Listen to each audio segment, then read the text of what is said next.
je dirais. Non, la voiture électrique, c'est pas du tout une mode ou quelque chose, un gadget. C'est plutôt une nécessité absolue, urgente. Pourquoi? Parce que la planète, le réchauffement planétaire commande de cesser l'émission de CO2. Le pétrole est une ressource finie et lorsqu'on va traverser le pic de production, les prix vont s'emballer et il faut être prêt avant que ça arrive. Donc, l'automobile électrique, on ne peut pas passer à côté. OK. Un moteur roue, la meilleure façon d'expliquer ça, imaginez votre ventilateur au plafond, là, remplacez les pales par un pneu. Et ça, c'est que la partie extérieure qui tourne. C'est ça un moteur roue, mais dans l'autre sens, et évidemment beaucoup plus puissant, beaucoup plus performant qu'un ventilateur, ça va de soi. Et le moteur, le fait qu'il est dans la roue est assez grande, on a 15 pouces, 16 pouces, 17 pouces des fois, et les aimants des moteurs sont loin du centre de rotation, et ça favorise un moteur plus puissant. Le moteur est plus puissant, il y a plus de couple, beaucoup plus. Et quand on en a 4 en plus, ben à ce moment-là, on a des performances que c'est à peu près impossible. Pour l'égaler, il faudrait avoir 4 roues collées dans un gros moteur, ce qui prendrait énormément de place. On n'aurait plus de place pour la batterie, la génératrice pour recharger la batterie et tout. Donc, c'est pour ça qu'en les mettant dans les roues, on peut avoir des moteurs beaucoup plus puissants. Bon, mais ça, les moteurs roues, c'est ça que Pierre Couture, il travaillait là-dessus. Pourquoi on a arrêté les travaux de Pierre Couture? Là, c'est pas moi qui peux vous répondre à ça, c'est sûr. Mais je veux dire, mais qu'est-ce qui s'est passé? Ça, je peux vous dire. Demandez à Hydro-Québec. En fait, Pierre de Couture a démissionné parce que il voulait terminer la voiture. Parce qu'il se disait, faire seulement le moteur roue, on va avoir un banc d'essai, puis on va montrer des courbes à des acheteurs potentiels, mais on n'aura pas une voiture complète avec tout l'équipement pour la faire fonctionner, qui aurait permis d'établir les performances de cette voiture-là, de dire voici, elle accélère de 0 à 100 km en tant de secondes, elle a telle vitesse, elle a telle autonomie avec la batterie. Toutes des informations que même maintenant, Hydro-Québec, en fait TM4, n'a pas publiées. TM4, c'est une filiale d'Hydro-Québec. Qui commercialise. Bon, mais TM4 avait la responsabilité de trouver des partenaires pour développer le moteur roue pour l'utiliser. Oui. Bon, on va poser des questions aux gens. Est-ce qu'il existe actuellement un véhicule qui utilise le moteur roue? Est-ce qu'on a déjà des prototypes? Oui, justement, cet été, il est sorti en Angleterre, la compagnie PML a sorti une BMW qu'ils ont modifiée là, et qui ont mis des 4 moteurs roues dedans. C'est une mini de BMW qui s'appelle la Quad Electric Drive. Okay. On va l'appeler la Mini KED. La Mini KED a 4 moteurs roues et regardez les performances qu'elle a. Alors, elle accélère de 0 à 100 km en 4,5 secondes. Ça, c'est presque une Porsche. Elle a une vitesse maximale de 240 km à l'heure. C'est pas de la foutaise que vous me racontez. Elle peut rouler à 240 km à l'heure. C'est pas la seule. Là. Vous regarderez sur Internet, il y a des vidéos de moteurs électriques. C'est très performant, un moteur électrique. Mais l'autonomie? L'autonomie, c'est 350 km sur une batterie, sur sa batterie seulement.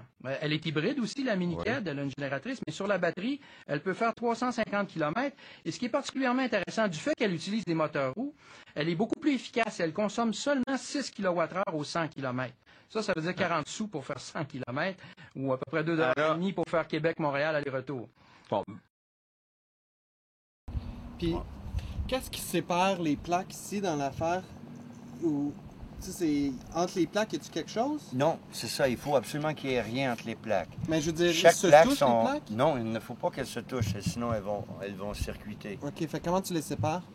Tu les sépares, comme elles ont été séparées par le fil. Le fil sert de séparateur. Mais l'idéal, c'est par exemple des washers en céramique. Okay. Hein? Bon. Là, il y a un mec sur l'Internet, il a pris des entonnoirs. Hein? Un entonnoir, c'est fait comme ça. Il a coupé le bout, et là, et ces entonnoirs-là proviennent des cuisines. Hein? C'est en stainless. C'est un beau stainless. Il les a mis un par-dessus l'autre, mais en les séparant d'un washer en céramique. Il les a mis un par-dessus l'autre. Il a pris, à chaque 2, il les a soudés ensemble. Ces entonnoirs sont gros comme ça. Ils font dans un 5 gallons. Et est-ce que je peux vous dire qu'il sort de l'hydrogène avec des entonnoirs, en autant que c'est du stainless? C'est ça l'idée. On peut prendre des plus petits entonnoirs, puis mettre ça dans un... L'idée, c'est de boucher ça hermétiquement, d'aller chercher évidemment le gaz. Et aussitôt qu'on récupère le gaz, il faut immédiatement l'envoyer dans un bulleur. Ça, c'est très important. Principe de sécurité, toujours. C'est bien beau, là, impressionner. Puis si vous voulez impressionner vos amis avec ça, là, arrangez-vous donc pour être prudent.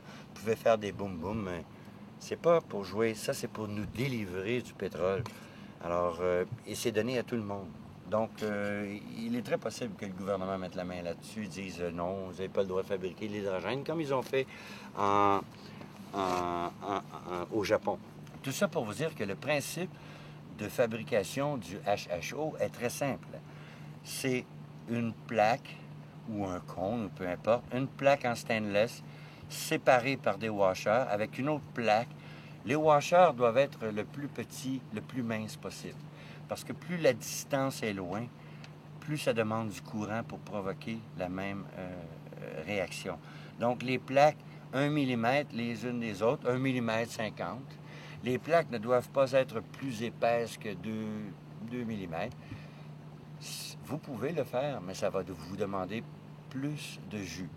Donc, il faut qu'ils soient séparés d'1 mm. Les plaques ont à peu près 1 mm, 1 mm 0.5. Et vous en mettez autant que vous voulez. J'ai vu une génératrice à hydrogène qui en possédait 64. 64 plaques. Imaginez, ça demandait beaucoup de courant. Il l'avait mis sur 2 batteries 24 volts, hein, 2 batteries croisées.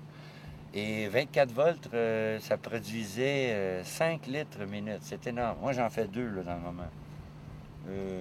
1,5, 2. Mais si je mets Là, j'ai de l'eau distillée. Si j'avais pris l'eau du robinet, elle contient des minéraux.